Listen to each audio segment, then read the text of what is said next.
Hi friends, welcome back to our channel. இன்றைக்கி நம்ம சமையலில் சிம்பிளான ஒரு பிரேக்ஃபாஸ்ட் செஞ்சுட்டு அதுக்கப்புறமா ப்ளவுஸு ஒன்று கட் பண்ண போகிறேன் ஃப்ரெண்ட்ஸ். ரொம்ப நாள் ஆச்சு. வர குட் ஃப்ரைடேக்கு பார்த்திங்கன்னா ப்ளவுஸ் தைக்கலான்னு பிளான் பண்ணேன். ஸோ டைமே இல்லை. அதனால் சின்னதாக சிம்பிளாக ஒரு பிரேக்ஃபாஸ்ட் செஞ்சு கொடுத்துட்டு நான் ப்ளவுஸ் கட் பண்ண போகிறேன். ஸோ நைட்டே நான் பாத்திரத்தெல்லாம் கழுவிட்டு அடுப்பெலாம் தொடச்சி வச்சுட்டேன். ஏன்னா அப்போ தான் காலைக்கு நம்மளுக்கு கொஞ்சம் ஈஸியாக இருக்கும். காலையில் எந்திரிச்ச உடனே ஒரு டென்ஷன் இல்லாமல் நம்ம கிச்சனில் வேலை பார்க்கலாம். ஸோ இப்போது அடுப்பை செட் பண்ணிவிட்டு நம்ம பிரேக்ஃபாஸ்ட் செய்ய ஆரம்பிச்சிடலாம். ஸோ நம்மளுக்கு என்றைக்குமே ரொட்டீன் ஒர்க்கு நிறைய இருக்கும் இல்லைங்களா? அதெல்லாமே பார்த்தோன்னா நம்மளுக்கு அதிகமாக வேலை இருக்கும். இருந்தாலும் நம்மளோட வேலையை நம்ம எப்படி ஃப்ரீ பண்ணி எப்படி நம்ம சிம்பிளாக நம்ம செஞ்சுட்டு அடுத்தடுத்த வேலையை நம்ம செஞ்சு நம்ம யூஸ் பண்ண போகிறோன்னு தான் நம்ம இன்றைக்கி இந்த விலாகில் பார்க்க போகிறோம். வாங்க ஃப்ரெண்ட்ஸ், இப்போ நம்ம பிரேக்ஃபாஸ்ட் ரெடி பண்ணிடலாம். சிம்பிளாக ஒரு சேமியா உப்புமா தான் செய்ய போகிறேன். அதுக்கு ஒரு தக்காளி, ஒரு வெங்காயம், ஒரே ஒரு பச்சை மிளகாய் எடுத்து வச்சுருக்கேன், கருவேப்பிலை எடுத்து வச்சுருக்கேன். ஸோ இன்றைக்கி நான் அணில் சேமியா தான் யூஸ் பண்ணுறேன். அணில் சேமியாவில் கொஞ்சம் டேஸ்ட்டும் நல்லாயிருக்கும், அதே மாதிரி கொஞ்சம் உதிரியாகவும் வரும். ஸோ குழையாமல் நம்மளுக்கு உப்புமா நல்லாயிருக்கும் ஃப்ரெண்ட்ஸ். ட்ரை பண்ணி பாருங்கள். ஸோ உங்களுக்கு ஈஸியாக அவைலபிளாக இருந்தால் நீங்கள் ட்ரை பண்ணுங்கள். அப்படி இல்லைனா எந்த சேமியா வேணாலும் நீங்கள் எடுத்துக்கோங்க. ஸோ எல்லாேருக்கும் தெரிஞ்ச மாதிரி தான் நான் செய்ய போகிறேன். சிம்பிளாக தான் செய்ய போகிறேன். ஒரு பேன் அடுப்பில் வச்சுட்டு நான் ஒரு 3 ஸ்பூன் ஆயில் சேர்த்துட்டு நல்லா சூடுபடுத்திக்கிறேன். சூடுபடுத்திட்டு ஒரு ஸ்பூனு கடுகு உளுத்தம் பருப்பு சேர்த்துக்கிறேன். நல்லா அது பொரியிற ஸ்டேஜில் ஒரு 2 ஸ்பூன் அளவு உளுத்தம் பருப்பு சேர்த்துக்கிறேன். ஸோ ஏன்னா இந்த சேமியாவுக்கு நம்ம உளுத்தம்பருப்பு கடலைப்பருப்பு சேர்த்தோன்னா கடித்து சாப்பிடும்போது நல்லாயிருக்கும். சில பேருக்கு பிடிக்கும், சில பேருக்கு பிடிக்காது. அதே அளவு நான் கடலைப்பருப்பும் சேர்த்துட்டு லைட்டாக வதக்கி விட்டுறேன். அது கூடவே பாருங்கள், நான் பச்சை மிளகா எடுத்து வச்சுருந்தேன். ஸோ பச்சை மிளகா உங்கள்கிட்ட இல்லைன்னா நீங்கள் காஞ்ச மிளகாவும் சேர்த்துக்கலாம். எது வேணாலும் சேர்த்துக்கலாம். காரத்துக்கு ஏற்ற மாதிரி நீங்கள் சேர்த்துக்கோங்க. அது கூடவே கருவேப்பிலை சேர்த்துக்கிறேன். இப்போ நறுக்கி வச்சுருந்த வெங்காயமும் நான் சேர்த்துக்கிறேன். வெங்காயம் நல்லாயிருக்கும் ஃப்ரெண்ட்ஸ் இந்த சேமியாவுக்கு நம்ம சாப்பிடும்போது. அதனால் நீங்கள் கொஞ்சம் கூட போட்டுக்கலாம். எக்ஸ்ட்ரா நீங்கள் போட்டு செஞ்சாலும் ரொம்ப டேஸ்ட்டாக இருக்கும். நம்ம சாப்பிடும்போது அந்த வெங்காயம், கடலைப்பருப்பு, உளுத்தம்பருப்பு இது எல்லாமே நம்ம சாப்பிடும்போது நல்ல டேஸ்ட் இருக்கும்.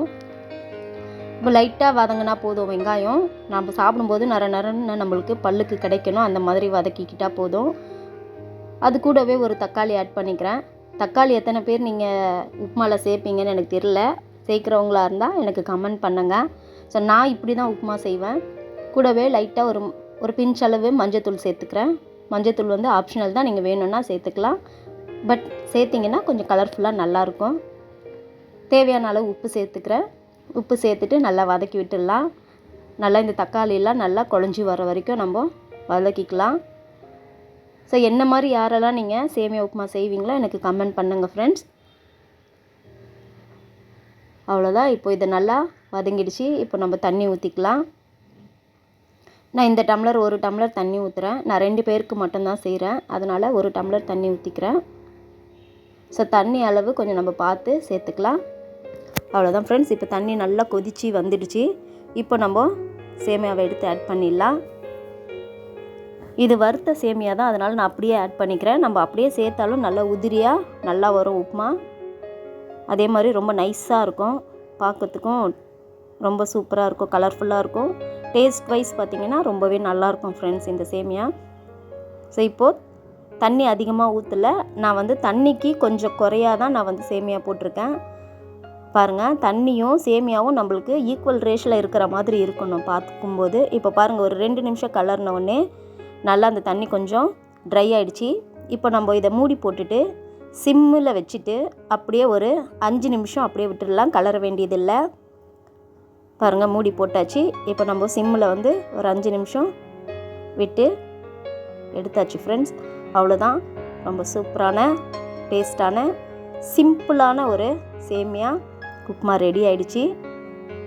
ஸோ சேமியா உப்புமா பிடிக்காதவங்க கூட இந்த மாதிரி செஞ்சு கொடுத்தீங்கன்னா நல்லா சாப்பிடுவாங்க ஃப்ரெண்ட்ஸ். ட்ரை பண்ணி பாருங்கள். செஞ்சு கொடுத்துட்டு ஒரு தடவை கொடுத்தீங்கன்னா அதுக்கப்புறம் அவங்க விரும்பி சாப்பிட ஆரம்பிச்சிருவாங்க. ஸோ அவ்வளோதான் ஃப்ரெண்ட்ஸ். இன்றைக்கி பிரேக்ஃபாஸ்ட்டு ரொம்ப சிம்பிளாக ரெடி ஆகிடுச்சு.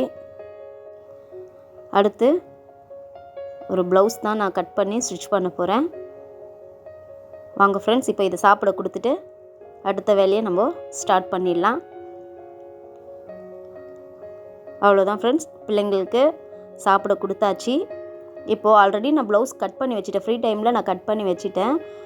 ஸோ உங்களுக்கு கட் பண்ணுறது நான் வீடியோ போடணுன்னு நினச்சிங்கன்னா எனக்கு கமெண்டில் சொல்லுங்கள் ஃப்ரெண்ட்ஸ். நான் கட் பண்ணும்போது வீடியோ எடுத்து போடுறேன். இப்போ என்னோடய பாருங்கள் சுற்றளவு பார்த்திங்கன்னா என்னோடய சைஸ் பார்த்திங்கன்னா 34. பாருங்கள் பேக் நெக்கு நான் 9 இன்ச் எடுத்திருக்கேன். அவ்வளோதான். இதுதான் வந்து லென்த்து பார்த்திங்கன்னா 3.5 இன்ச் எடுத்திருக்கேன் ஃப்ரெண்ட்ஸ். நான் கொஞ்சம் ஷார்ட்டாக தான் இருப்பேன். ஸோ இதுதான் என்னோடய ப்ளவுஸ் அளவு. நான் ஆல்ரெடி கட் பண்ணி வச்சுட்டேன். நான் இன்னொரு அடுத்த வீடியோவில் நான் உங்களுக்கு ஃபுல்லாக கட் பண்ணுறதை வீடியோவாக போடுறேன் ஃப்ரெண்ட்ஸ். இது வந்து ஃப்ரண்ட்டு கட் பண்ணி எடுத்தாச்சு. அதுக்கப்புறமா இது பட்டிக்கு எடுத்திருக்கேன். அது வந்து சைஸ் தைக்கும்போது சைஸ் பண்ணிப்பேன். இது வந்து ஸ்லீவுக்கு எடுத்து வச்சுருக்கேன். நான் எல்போ ஸ்லீவ் தான் எப்போவுமே போடுவேன். எல்போ இல்லைன்னா 3/4 தான் போடுவேன் ஃப்ரெண்ட்ஸ். இதுதான் மெயின் கிளாத்து. ஸோ நான் இதை வந்து மீஷோவில் தான் ஆர்டர் பண்ணி வாங்கினேன். இந்த சாரியை ரொம்ப நல்லா இருந்தது. பட்ஜெட் ஃப்ரெண்ட்லியாகவும் இருக்குது. ரேட் பார்த்திங்கன்னா 267 சம்திங் ஏதோ வந்தது. அவ்வளோதான் ஃப்ரெண்ட்ஸ். இதை அப்படியே கட் பண்ணி மெயின் கிளாத்தை கட் பண்ணி எடுத்து நம்ம தைக்க ஆரம்பிச்சிடலாம். அவ்வளோதான் ஃப்ரெண்ட்ஸ். நான் இதை ஃபுல்லாக தைச்சிட்டு நான் உங்களுக்கு போட்டு காமிக்கிறேன். நீங்கள் வீடியோவில் பாருங்கள். அதுக்கப்புறமா எனக்கு கமெண்ட் பண்ணுங்கள். நான் வந்து ப்ளவுஸ் வந்து கட்டிங் வீடியோ ஸ்டிச்சிங் வீடியோ நான் கண்டிப்பாக உங்களுக்கு அடுத்தடுத்து நான் அப்லோட் பண்ணிக்கிட்டே இருப்பேன். ஸோ உங்களுக்கு வேணும்னா பிகினர்ஸாக யாராவது இருந்தீங்கன்னா கண்டிப்பாக நான் வந்து புரிகிற மாதிரி நான் சொல்லிக் கொடுக்குறேன் ஃப்ரெண்ட்ஸ். இப்போது நான் பேக் வந்து தைக்க ஸ்டார்ட் பண்ணியிருக்கேன். பட் ஆனால் ஃபுல் வீடியோ வந்து போட டைம் இல்லை, லென்த்தாக வேறு போகுது. அதனால் நான் ஸ்டிச்சிங் வீடியோ அடுத்த வீடியோவில் நான் ஆட் பண்ணுறேன் ஃப்ரெண்ட்ஸ். இன்றைக்கி இவ்வளோ தான் நம்மளோட வீடியோ. இதோட க்ளோஸ் ஆகுது ஃப்ரெண்ட்ஸ். ஓகே ஃப்ரெண்ட்ஸ், நான் மறுபடியும் வந்து அடுத்த வீடியோவில் நான் உங்களுக்கு இது ஃபுல்லாக எப்படி ஸ்டிச் பண்ணுறதுன்னு நான் உங்களுக்கு சொல்லி காமிக்கிறேன். ஓகே ஃப்ரெண்ட்ஸ், மறுபடியும் அடுத்த வீடியோவில் சந்திக்கலாம். அது வரைக்கும் பாய் ஃப்ரெண்ட்ஸ். தேங்க்ஸ் ஃபார் வாட்சிங். என்னோடய வீடியோ பிடிச்சிருந்தால் லைக் பண்ணுங்கள், ஷேர் பண்ணுங்கள், கமெண்ட் பண்ணுங்கள். Bye friends.